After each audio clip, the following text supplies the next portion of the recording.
Once upon a chilling Halloween night in a small, quiet town surrounded by the thick, whispering woods, there was a house that sent shivers down the spines of all who dared approach. It stood atop a desolate hill, surrounded by gnarled trees that spoke to the wind. Hollow Hill, they called it, for it was said to be a place where darkness and fear took root. In this foreboding house lived an old man named Silas Grimsby. Silas was known far and wide as the meanest, grumpiest man anyone had ever met. He despised Halloween and all the children who dared to darken his doorstep year after year.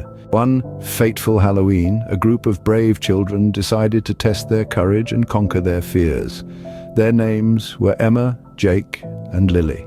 Dressed in their most terrifying costumes, they set out with their bags ready to be filled with sweet treats. As they walked up the winding path to the mysterious house on Hollow Hill, the moon cast eerie shadows, and the night seemed to grow colder and darker. A sense of foreboding crept over them, but they pressed on, their determination bolstered by youthful bravado. They reached the porch, which creaked like an ancient, tortured soul beneath their feet. With trembling hands, Emma reached for the knocker and gave it 3 hesitant knocks. The echoes sounded like the mournful cries of lost souls. The door slowly swung open, revealing Silas Grimsby himself, his face twisted into a terrifying scowl. "What do you brats want?" he growled. With shaky voices, the children managed to mutter, "Trick or treat!" Silas Grimsby's eyes narrowed as he surveyed their costumes. "Costumes, eh? You think you can come here and demand candy like the rest of them?" Emma, the bravest of the group, mustered up the courage to reply.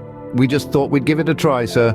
Silas Grimsby's face twisted into a wicked grin, revealing a mouthful of crooked yellow teeth. "Oh, I have a treat for you, all right, but it's not candy." He beckoned them inside, and the children, trembling with fear, followed him into the dimly lit house. The air was thick with the musty scent of old books and decay. The children were led down a long, narrow corridor where the flickering candlelight cast eerie shadows on the walls. Silas Grimsby suddenly stopped and turned to them, his eyes gleaming with malevolence. "You see, I have a little tradition of my own. Every Halloween I invite children like you into my house, and they never leave." With a sinister laugh, Silas Grimsby disappeared into the darkness, leaving the terrified children alone in the gloomy mansion. They could hear ghostly whispers and phantom footsteps closing in from all directions. Desperation drove them to find an escape. They stumbled upon a hidden door, and with all their might they pushed it open. It led them to a secret chamber filled with dusty old relics. As they huddled together, their hearts pounding like drums, they heard Silas Grimsby's ominous voice echoing through the house. Come out, wherever you are! Halloween night is the perfect night for playing hide and seek." But the children refused to be Silas's playthings. They searched the chamber and found an old, dusty mirror. With a whispered plea for help, they touched its surface, and to their amazement it shimmered and revealed a way out. In a flash, they were back on the porch, gasping for breath as they looked back at the haunted house. The door slammed shut, and the windows glowed with a malevolent light. The children ran all the way home, vowing never to return to Hollow Hill. From that day forward, they knew that some houses held secrets that should never be uncovered, and some old men were meaner and scarier than any Halloween costume could ever be.